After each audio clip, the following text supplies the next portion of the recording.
आयुषी गौर। स्वागत है आपका हमारा विशेष कार्यक्रम जीवन मंत्र, ज्योतिष, वास्तु एवं मनोविज्ञान का संगम में। दर्शकों, हम आपको बता दें कि आज हमारे साथ हैं अंतर्राष्ट्रीय ख्याति प्राप्त ज्योतिषाचार्य, वास्तु गुरु एवं मनोवैज्ञानिक मार्गदर्शक डॉक्टर कृष्णकांत रवानिया जी, जिन्होंने 15 से अधिक राज्यों के राजभवनों की वास्तु की है और उत्तर प्रदेश के राज ज्योतिषी भी हैं। ये जंतु विज्ञान, ज्योतिष शास्त्र एवं मनोविज्ञान विषय में PhD की उपाधि प्राप्त है और इनका अनुभव इन क्षेत्रों में 23 वर्षों का है। तो चलिए गुरुजी से जानते हैं इस साप्ताहिक 22 जुलाई से 28 जुलाई तक के राशिफल में क्या है विशेष। धन्यवाद आयुषी जी, मैं सभी दर्शकों का स्वागत करता हूं और सभी को जय श्री श्याम। और मैं 22 जुलाई से 28 जुलाई तक का साप्ताहिक राशिफल बताने जा रहा हूं। तो मेष राशि में जो इस समय अच्छा है, इस सप्ताह आपका आत्मविश्वास बढ़ेगा और काम में सफलता मिलेगी। नए प्रोजेक्ट शुरू करने के लिए यह समय बहुत अच्छा है। इसमें सावधानी जो है, अपनी सेहत पर उनको ध्यान देना है और वित्तीय मामलों में सतर्क रहें। भाग्यशाली रंग जो है उनके लिए लाल है। पूजा हनुमान जी की करें और वृक्ष जो है वो पीपल का वृक्ष की पूजा करें या पीपल के वृक्ष का रोपण करें। भाग्यशाली दिन मंगलवार रहेगा और इनके लिए भाग्यशाली अंक 9 है। सामाजिक सुझाव जो हमारी तरफ से है, परिवार के साथ समय बिताएं और सामाजिक गतिविधियों में शामिल हों। राशि अनुसार अनुकूल रत्न जो है इनके लिए मूंगा है। सकारात्मक गतिविधि इसके लिए ये सुबह जल्दी उठकर योग और ध्यान करें। जीवन शैली सुझाव के लिए दिनचर्या में अनुशासन बनाए रखें और समय पर सही उपयोग करें या समय का सही उपयोग करें। मंत्र जो इनके लिए कारगर है वो है ओम हम हनुमते नमः। वृषभ राशि के लिए इनके लिए यह सप्ताह जो है पारिवारिक संबंधों और मित्रता को मजबूत बनाने के लिए अच्छा है। पिछले कुछ महीनों में आपने जो सीखा उससे आपको लाभ मिलेगा। इसमें सावधानी जो है वो अपनी सीमाओं को समझें और विवादों से बचें। आपके लिए भाग्यशाली रंग सफ़ेद है। पूजा जो है माँ लक्ष्मी की आपको करनी चाहिए और वृक्ष जो है बट के वृक्ष या जिसको हम बरगद का पेड़ कहते हैं उसकी पूजा करें और उसका रोपण करें। भाग्यशाली दिन आपके लिए शुक्रवार रहेगा। भाग्यशाली अंक जो है 6 है। योग सुझाव में हम ये कहेंगे आप वज्रासन करें।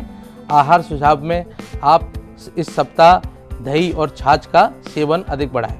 वास्तु टिप्स में घर के मुख्य द्वार पर सफ़ेद रंग के फूल लगाएं। व्यक्तिगत विकास के लिए अपनी वित्तीय योजना पर ध्यान दें और इसे सुधारें।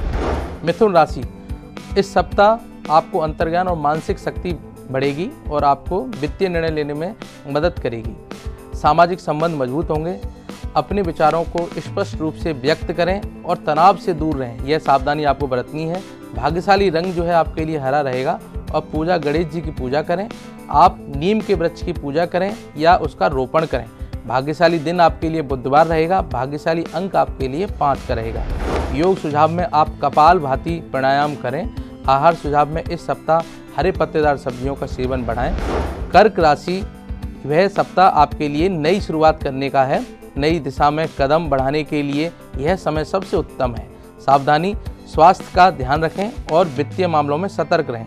भाग्यशाली रंग आपको चांदी कलर है। पूजा जो शिव की अर्चना करें। वृक्ष जो है बेलपत्र का वृक्ष आप लगाएं या उसका रोपण करें या उसकी पूजा करें। भाग्यशाली दिन सोमवार है। भाग्यशाली अंक 2 है।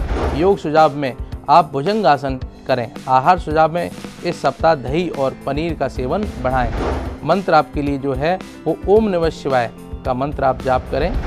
सिंह राशि वालों के लिए आत्मविश्वास में वृद्धि होगी और रचनात्मक कार्यों में सफलता मिलेगी। अपने बातों को स्पष्ट रूप से व्यक्त करें। सावधानी जो रखनी है वो यह है, टीम वर्क में सहयोग करें और अहंकार से बचें।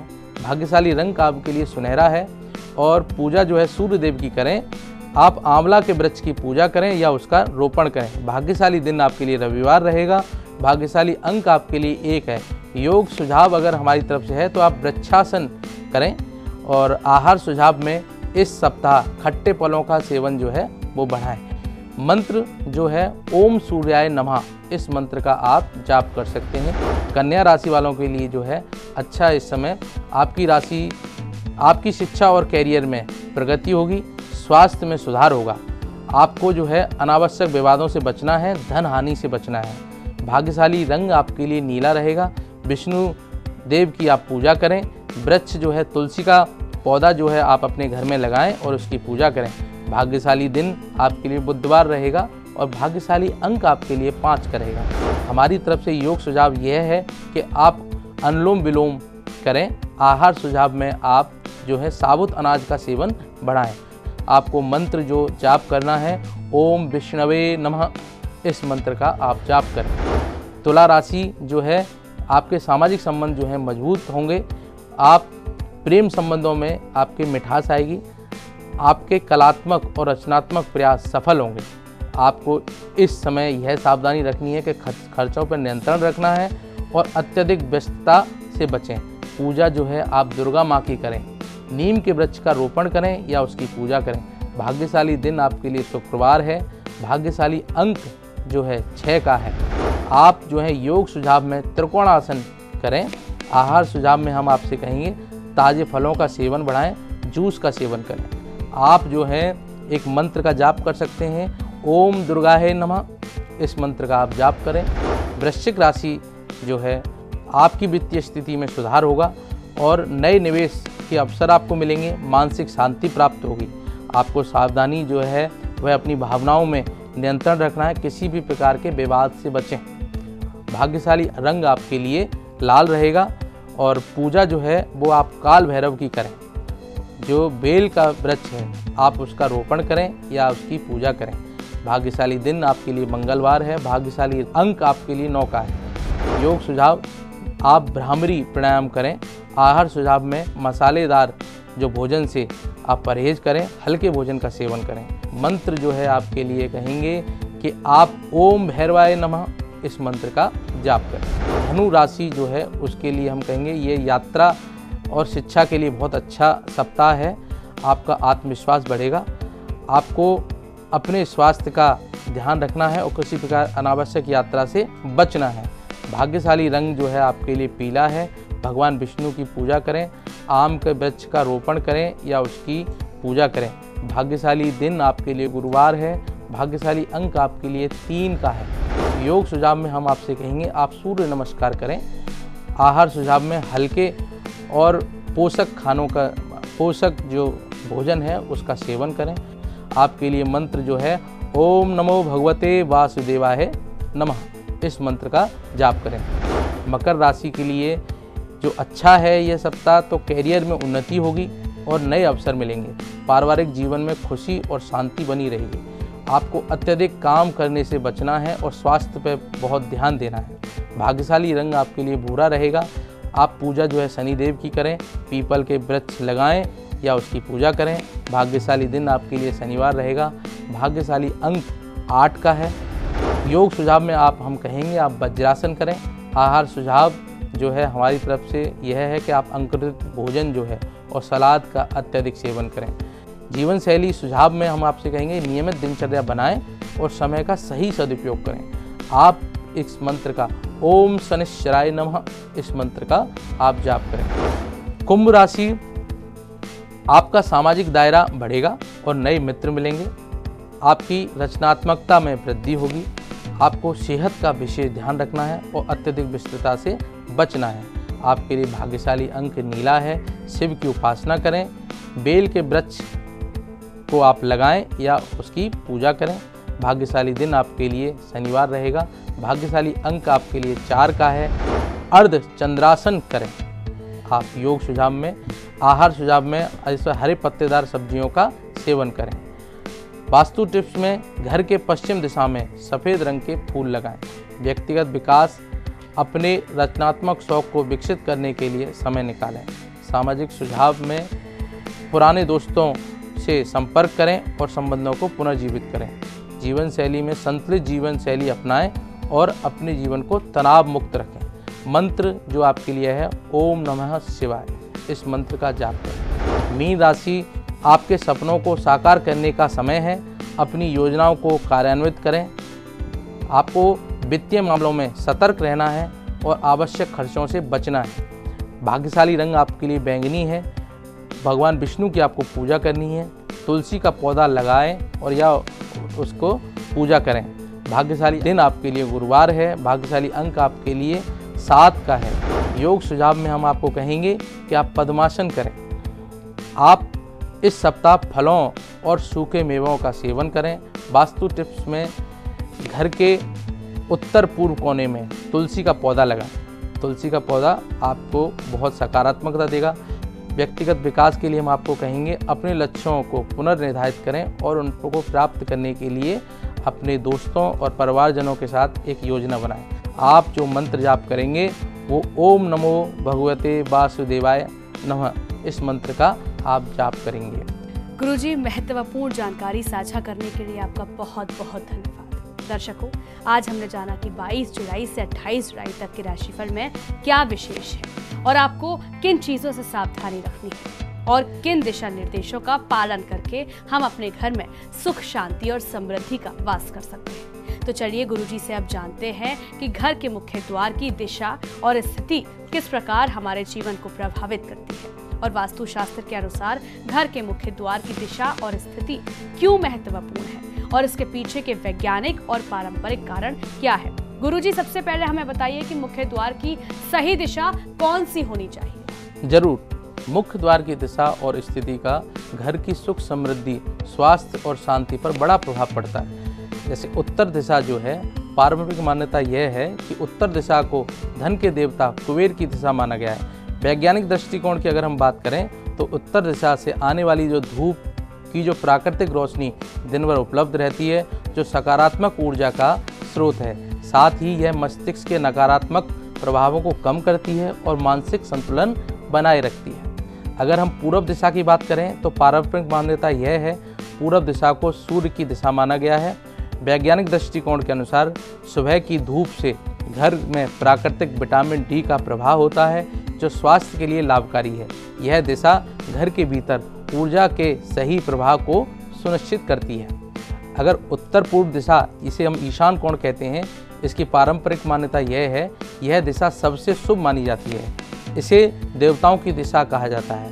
वैज्ञानिक दृष्टिकोण की अगर हम बात करें, इस दिशा में मुख्य द्वार होने से सूर्य की पहली किरणें घर में प्रवेश करती हैं, जो सकारात्मक ऊर्जा और ताजगी का संचार करती हैं। दक्षिण पूर्व दिशा में पारंपरिक मान्यता यह है कि यह दिशा अग्नि तत्व की दिशा है या अग्नि तत्व से संबंधित है।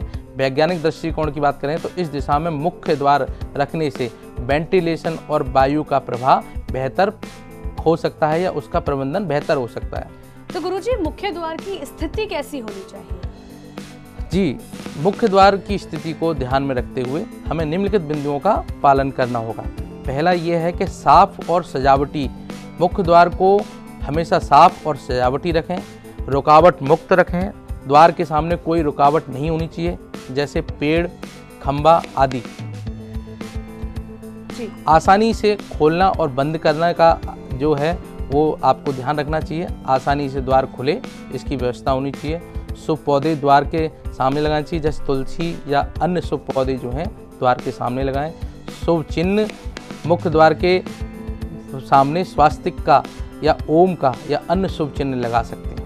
गुरुजी, हम जानेंगे कि द्वार के आकार और उसके बारे में क्या क्या ध्यान रखना चाहिए। जी, मुख्य द्वार का आकार और सामग्री बहुत ही महत्वपूर्ण है।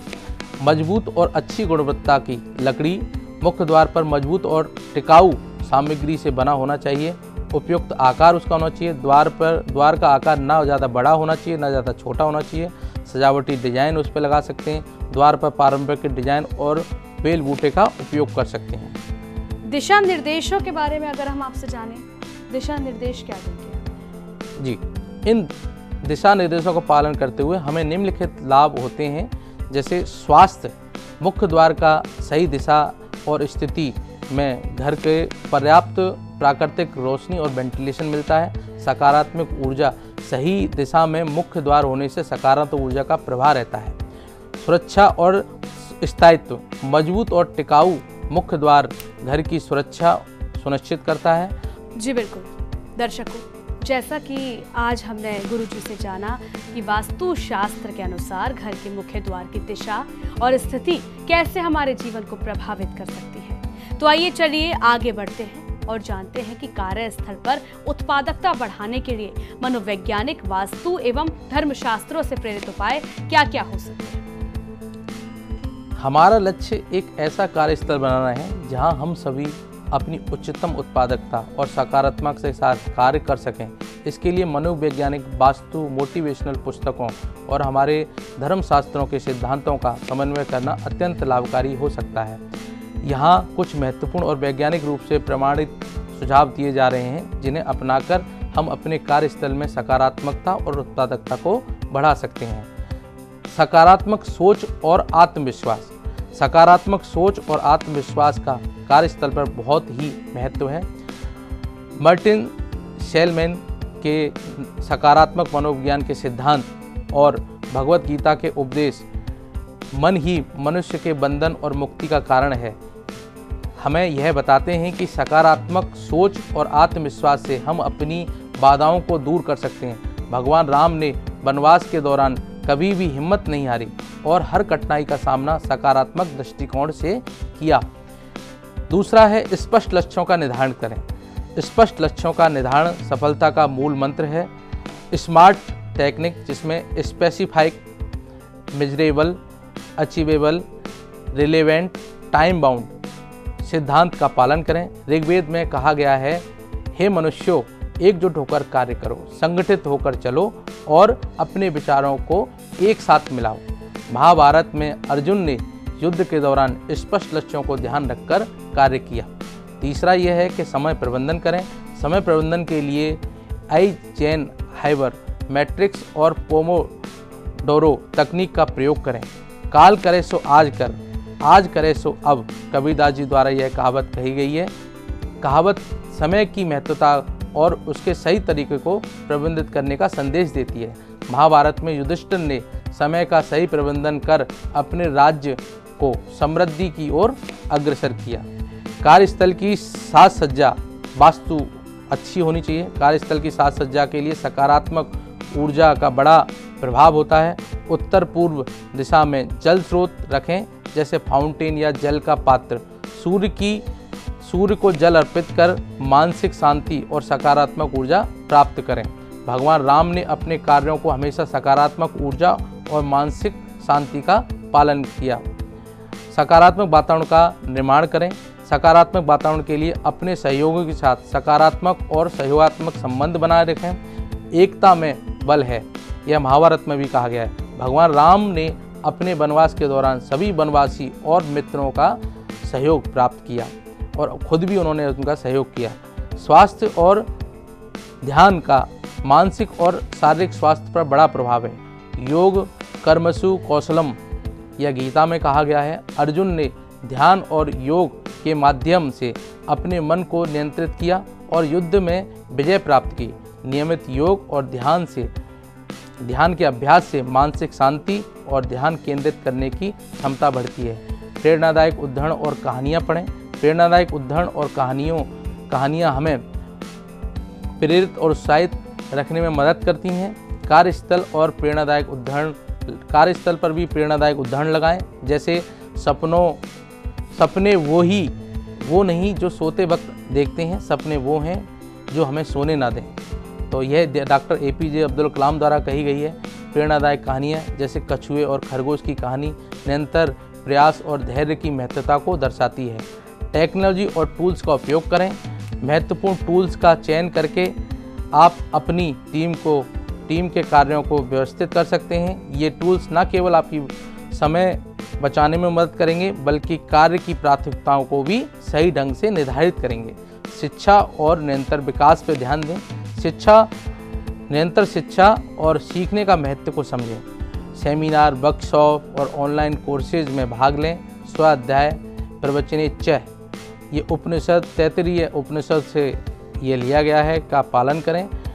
तो जैसा कि अभी हमें गुरुजी ने बताया कि कुछ महत्वपूर्ण सुझावों को अपने दैनिक जीवन में शामिल करें और देखें कि कैसे हमारा कार्यस्थल अधिक उत्पादक और सकारात्मक बन सकता है।